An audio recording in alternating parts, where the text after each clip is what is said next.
So, a lot of us who have been affected by narcissistic abuse, be it by covert narcs or overt narcs, or another way of saying it would be vulnerable narcissist versus like aggressive narcissist, very verbose, very braggadocious narcissist. Many of us who have experienced abuse of either kind or mixed kinds have looked for tactics to help us, right? We've looked for tactics to help us, especially those of us who are still in the home with these people. If you're still in the home, it becomes an issue of survival to find ways and mechanisms in which you can increase, your success at protecting your own peace, protecting, your state of mind, basically. And so what we'll do is we'll, whip out the phone or go on the laptop, go on the desktop, and we look up narcissism. And pretty soon we come across one of many terms, and that's gray rocking. Okay? Gray rocking.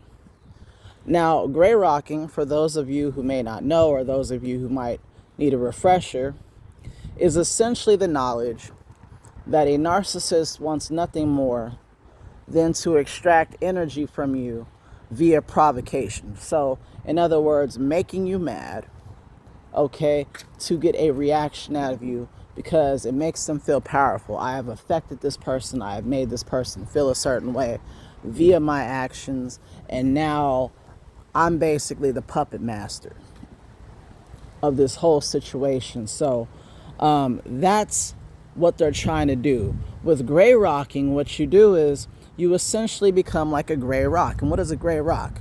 It's not interesting. It's boring. You walk down the street, you've probably seen billions of gray rocks at this point in your life. Do you remember one of them? You don't. So in order to become like a gray rock, you make it so that when you're dealing with a narcissist and he or she says something to you, you don't really respond. You don't really give them anything. So for instance, a great example could be the narcissist comes home, and you know how narcs do, especially when you're a kid, when you're a teenager, they come home, they had a bad day at work, supposedly, and you know that term, oh, you come home, you kick the dog. They come home and kick the scapegoat to take their anger out. So they'll come through, burst through the door, why isn't this done? Why isn't that done? And just go off about things that are inconsequential, say things aren't clean that are very clearly clean and ready to go. Make up a reason to have a problem with you, make up a reason to have an issue with some of your behavior, and basically so they could get all that negative energy out of them. They have no way of self-soothing, okay? They don't have the intelligence to self-soothe and to figure out how to resolve their issues within themselves, right? So they're looking to offload on you, and if they're lucky, they'll get you to have a response, right? So what you do when you gray rock, when they come through the door and boom, kick through the door, why isn't this cooked, and why isn't this done, and why is blah, blah, blah. When they do all that, the gray rock method requires you to kind of chill, just say, oh, really, I didn't know you wanted that done. But don't get upset. Don't get upset. Do the opposite. Just like, oh, okay. And even as they're yelling, yeah, I hear that. Okay. All right, cool, I'll do that. All right, have a good day. And then walk away and do whatever. Whatever you have to do to get through that moment. That is gray rocking. You are essentially making yourself uninteresting. You are making it so that even though they keep pressing harder and charging forward, you're giving them nothing to keep their attack going. The more energy you give them, the greater and the stronger and the longer the duration of the attack, right? So basically, you just mute yourself. You become muted. Again, nobody remembers a gray rock. It's all about being low-key. Here's my thought. If you have to do all that, it's not worth it. Now, what I'm about to say mostly applies to those of us who are fortunate enough to be out of the situation with the narcissist. Those of us who have had the great fortune and the blessing to no longer be, up under the stranglehold of that, to be up under the same roof as them. Okay? This is mostly targeting people like that But it's also targeting people who are also out the home but are low contact, meaning they still have interaction with the narcissist. They just don't have it every day, or they control the frequency with which they have it, right? So basically, if you're having to do those things, if you're already out the house, why is it worth it? If you have to change everything about yourself and mute yourself and hold yourself back like you're in a combat situation and you have to be so calm because you have to think clearly about your survival, yeah, you're not giving the narcissist energy, but it's taking energy for you to keep yourself down. Because what you're doing is choking off a natural reaction. Narcissists are attacking you, whether they do it with words or fists. A natural reaction to being attacked is to rise up and want to do something, right? Be it argue back, or if they're throwing punches, throw a few punches back. Whatever it is. These are natural things. And I'll tell you what, it is a good thing. Even though they try to get you with that reactionary violence, meaning they try to piss you off, and then when you go off, now you're the bad person, right? But as you gray rock, you are diminishing and pressing down everything in you. And pretty soon, that's going to seem like the safest bet in other facets of life. It's not good to have a survival strategy with the people that we don't have to necessarily have in our life. If we don't have to have these people in our life, right, then why are we coming up with a war plan? Gray rocking is a war plan, okay? And you should only use that if you're behind enemy lines, meaning if you're still living at home and you have no choice. Let's say you're 16, don't have the money, can't move out yet, maybe you don't have a job, haven't graduated from high school yet. I see you. I understand that. Gray rock the fuck out of it. Whatever helps you survive, right? Whatever gets you to the other side. Let's say you've had something happen and you had to move back home and you're in that situation, you're a little bit older. That's fine. It happens to all of us. I had to move back home a couple times. I've made mistakes in life, things like that, okay? Right? Gray rock the fuck out of that situation if you have to. But for those of you who are low contact, right, who are still gray rocking, because that's the only way you could deal with this person, understand it's not worth it to deal with this person any longer. What are you getting out of dealing with this person if you have to come up with a whole game plan? You know, like if you have to come up with a whole play for how to meet this person, it shouldn't be a game. Dealing with the people who share your DNA, or people who are supposed to be close friends to you, or people who are supposed to have some significance in your life, should not be a game of strategy. Okay? There's always a little bit of having to, think about where we line up with people and, how our interactions have been. And of course, there's considerations like that. But if you have to do something and come up with a plan under the pain of duress and stress and being verbally abused by this motherfucker and financially abused by this motherfucker, how worth it is it? People always recommend that. Gray rock, gray rock, gray rock. I'll tell you this. I gray rocked when I was living home. Had to. Survival had to. I got no problem with what people do to survive. I really don't. I have no problem. As long as you're not harming other people, I have no problem with what you're doing to survive. Okay? The mistake I made was I became comfortable in that because my biggest threat the only thing my biggest threat in my narc mother, the only thing that my narc mother responded to, okay, I'm getting tongue-tied, was gray rocking because she was a covert narc and probably still is. These fucking dogs, I hate these dogs. She was a covert narc, and so attention was a really big commodity to her. And it became a thing where I would make myself a gray rock. I would make myself the most uninteresting thing in the world. She would come home A big thing for her, like the example I used previous to this, was coming home and starting shit. Or she would ask me a question about an opinion of something, right? And I would give her the answer, like, oh, yeah, that's all right, I don't know, maybe that could be better. And then she would turn that into an argument about me not being supportive or me not being this, not being that. So what I learned to do, and I have to say, you kind of naturally learn how to do this if you're observing the narc, was I just made myself a gray rock. Okay? She'd come home, and pretty soon she'd ask me my opinion. I'd say, whatever you like, I love. And keep it moving.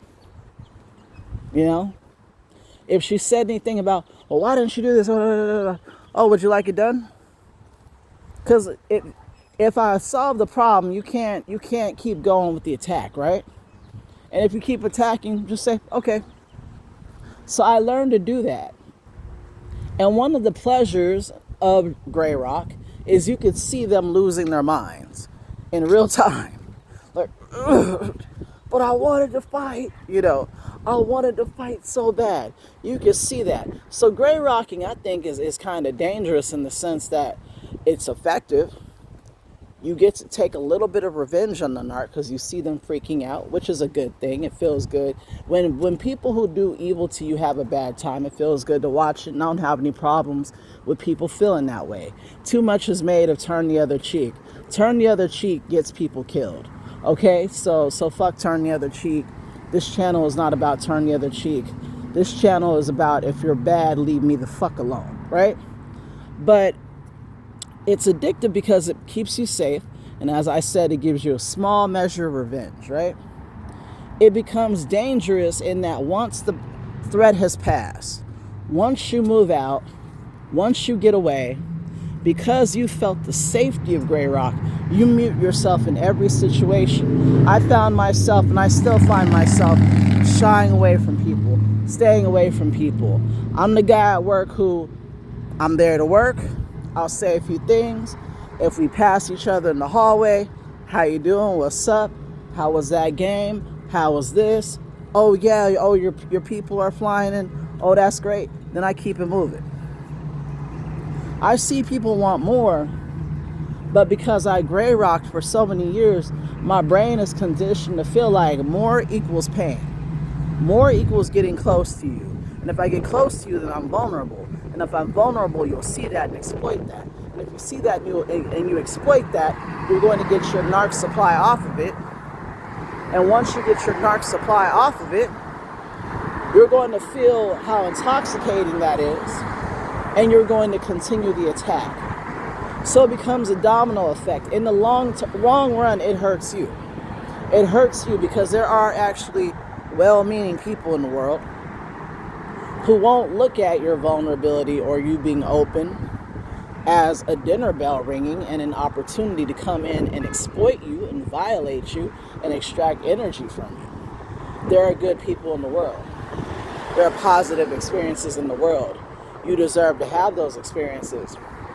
So I would venture to say that if you're out of that system, again, if you got to survive, do what you got to do. But if you are out of that system, you have the privilege of being out of that system. And that's your right, I should say. Actually, it's not a privilege. It's a right to be free of abuse. If you're out of that system, no more gray rocking. If you're still dealing with the narc at that point and gray rocking is still necessary, this person has not sought help. This person has not sought to apologize for their behavior. This person has not gone to therapy. This person's not taken any steps, any substantive steps to make the wrongs right. It's time to cut the cord. Because every time you have to deal with them, let's say you don't gray rock in the rest of your life, you're going to have to code switch. When you get that phone call and you see it's your mom's name, or your dad's name, or your brother's name, or your grandpa's name, or your grandma's name, or whoever's name, when you get that fucking phone call, your brain is going to have to rewire because you know you're going to have to deal with some bullshit. Oh, now I got to be a gray rock again. How worth it is it? Why are we holding on to this relationship? Why are we extending our PTSD? Why are we doing that? This is a great tactic again. If you're a kid and you're stuck there, or you're an adult and you're stuck there. But if you're out and you're semi-no contact, or you're low contact, or whatever you want to call it, that should be an indication that you now have to evolve to no contact. Because what a lot of you do is you're distant. You're distant from these people. You're gray rocking them. You're hoping they understand and get the absence of you. The absence of your energy, the absence of your vulnerability. Well, surely, it was like me. Like, I would see my mom every few months or something. I wasn't a fan. Not even every few months. I'd go like a year without seeing her. I didn't really care to see her. It's hard to care to see someone like that, right? And I always thought in my head, when is she going to figure out that this isn't a normal relationship between mother and child? When is she going to get that her actions have caused me to reduce my contact with her? When is she going to get it? When is she going to get that the disinterest is a necessary consequence of all her abuse? And you know what the answer is? And I didn't figure this shit out till I was 37? Never. Never. Fucking never. Right? So I had so many years where I could have just cut that cord, but I held out because I was able to deal with her, because I was gray rocking. I was able to survive the very few interactions I had with her through the years of mostly fucking avoiding her because of gray rocking. So it extended the life, the artificial life of an artificial relationship. That's what it does. If you are a low contact or semi-no contact, there is no point in it. If you have to do gray rocking, I can't stress this enough. It is not worth it. It is not worth it. Cut the cord. And if you want revenge, right, and you feel like gray rocking is the revenge because you get to see how they want more but they can't get it, think about what no contact could bring. Think about it. Think about what no contact says to them. It says, fuck you, fuck your flying monkeys, fuck your enablers, fuck my golden child sibling, you can all hate me. My disinterest in you is greater than my desire to protect my reputation. My feeling that you are beneath me and a bad person is so strong and so intense, okay, that it eclipses any bullshit that might be thrown my way because of the smear campaign or anything. I know it's happening. I'm just too big to give a fuck about it. I'm just too strong to give a fuck about it. So though you don't witness the responses to no contact, because of course you're no contact, understand the narc could only do what they did to you because they had your attention. So when you go no contact and they are forever deprived of your attention, the pain is tenfold. The hurt is tenfold. Okay? Think about that. Understand that you struck the death blow to the relationship. You've made your stance known. You've shown your power. You've shown your independence. Okay? And let yourself have color again. You don't have to be a gray rock anymore. You don't have to tamper yourself down. You don't have to mute yourself. You don't have to take away the vibrance or the happiness or the joy that's within you in order to prove a point to a demon. Demons don't understand points. Demons only understand being sent to hell. And for people who are used to feeding off your energy because you've been selected, because you're the truth teller and or scapegoat and or both, whatever, that's being sent to hell. Send them to hell the right way.